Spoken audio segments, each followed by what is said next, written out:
Assalamualaikum warahmatullahi wabarakatuh. Selamat bertemu kembali dengan saya Anil Latifah dari SMA Negeri 11 Yogyakarta. Salam guru penggerak, tergerak, bergerak, menggerakkan. Baiklah, Bapak Ibu guru hebat, izinkan saya di sini akan memaparkan tentang koneksi antar materi, kesimpulan, dan refleksi modul 1.1.A8. Pembelajaran yang selama ini saya lakukan itu bahwa atau yang saya pahami bahwa murid merupakan kertas putih yang harus kita tulis atau kita gambar. Kemudian murid merupakan objek pembelajar. Yang berikutnya, murid harus mempunyai nilai kognisi yang bagus sehingga kedepannya bisa memperoleh sekolah yang bagus pula. Kemudian yang ketiga, saya akan merasa gagal ketika murid tidak mencapai nilai ketuntasan minimal. Kemudian guru merupakan seorang agen ilmu pengetahuan. Yang berikutnya, guru harus memasukkan semua materi pembelajaran ke murid dan murid harus bisa memahami semua. Setelah saya memahami filosofi Ki Hajar Dewantara bahwa murid merupakan kertas yang sudah bergaris samar, tugas kita sebagai guru bersama murid untuk menebalkan garis tersebut atau menebalkan gambar tersebut. Jika garis tersebut sudah belok, maka kita akan meluruskan sebisa mungkin. Jika gambar itu dasarnya sudah jelek, maka bagaimana kita bisa memoles? Kemudian murid atau kertas samar tadi dengan kolaborasi sikap among harus ditebalkan oleh murid itu sendiri. Kita sebagai guru bersikap ing ngarso sumtulodo ing madya mangunkarso tutwuri handayani. Berikutnya, kolaborasi antara guru, murid, orang tua, dan lingkungan maka akan menjadi sinergisitas yang menghasilkan generasi yang berkelanjutan. Dari filosofi Ki Hajar Dewantara, maka saya menerapkan pola sekami dalam pembelajaran, di mana pola sekami dalam pembelajaran merupakan singkatan dari kolaborasi pembelajaran, yaitu huruf S, pengelolaan sampah, huruf E, langkah konservasi energi, huruf K, konservasi keanekaragaman hayati, huruf A, konservasi air, huruf M, makanan bebas 5P, berenergi, bergizi, berkalori, sedangkan huruf I merupakan inovasi. Nilai-nilai yang terkandung pada pola sekami yaitu yang pertama, unsur gotong royong. Dalam pengelolaan sampah, baik di kelas maupun di rumah, maka harus terjadi sikap gotong royong.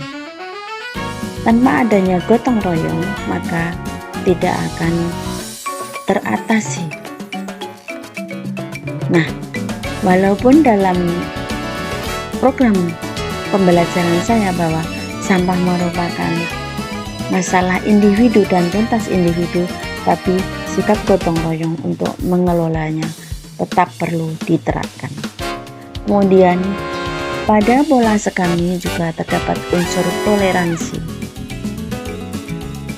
Toleransi di sini bahwa intinya bahwa semua agama itu menganjurkan untuk melaksanakan kebersihan lingkungan, untuk menghemat kekayaan sumber daya alam, walaupun berbeda-beda agama tapi tetap bersatu dalam kebinekaan. Kemudian unsur yang ketiga, sosial budaya setempat. Sosial budaya setempat dengan unsur pola sekami, maka di situ akan tumbuh inovasi-inovasi yang berasal dari sosial budaya setempat. Misalnya Yogyakarta itu memiliki inovasi berupa batik, makanan khas kota Yogyakarta. Nah, disitulah anak-anak bisa berinovasi. Kemudian penebalan laku sesma. Dengan adanya unsur gotong royong, adanya sikap toleransi, adanya unsur sosial budaya, maka penebalan laku siswa di sini akan lebih mantap, yaitu dengan menerapkan nilai-nilai yang terkandung pada unsur gotong royong, unsur toleransi, unsur sosial budaya setempat. Kemudian untuk kota Yogyakarta sendiri berkembang dari kota budaya, maka Yogyakarta akan tetap mempertahankan perkembangan kota yang berasal dari kota budaya dengan adanya warisan leluhur kita, yaitu keraton. Maka murid harus benar-benar memahami, harus mengembangkan adab yang bagus, harus menebalkan sikap ngajeni, harus nguri-uri budaya Yogyakarta. Dengan setiap Kamis Pahing itu kita melaksanakan atau menggunakan pakaian adat Jawa. Dan untuk di sekolah yang saya tempati untuk mengajar atau di mana saya bertugas itu baru saja mengadakan kirab budaya. Murid-murid mengusung tema-tema budaya dari seluruh Nusantara sampai membuat miniatur-miniatur dari budaya di masing-masing provinsi. Kemudian siswa berpawai, kemudian murid berpawai mengelilingi dari SMA 11 Yogyakarta menuju Tugu Yogyakarta, kemudian dari Tugu Yogyakarta ke arah utara menuju SMA 11 Yogyakarta lagi. Kemudian pada pengembangan pariwisata, Yogyakarta selalu mendapatkan inovasi atau mendapatkan kolaborasi kebudayaan dari luar Yogyakarta. Akan tetapi Yogyakarta harus tetap mempertahankan khas dari Yogyakarta itu sendiri.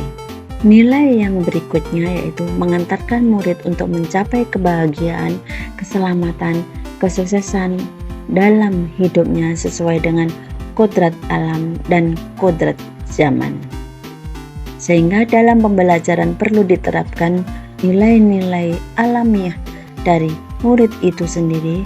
Kemudian terdapat pembelajaran terdiferensiasi dan kodrat zaman, bahwa zaman sekarang itu berbeda dengan zaman yang dahulu, sehingga anak-anak zaman sekarang bisa belajar melalui gawai yang dimilikinya.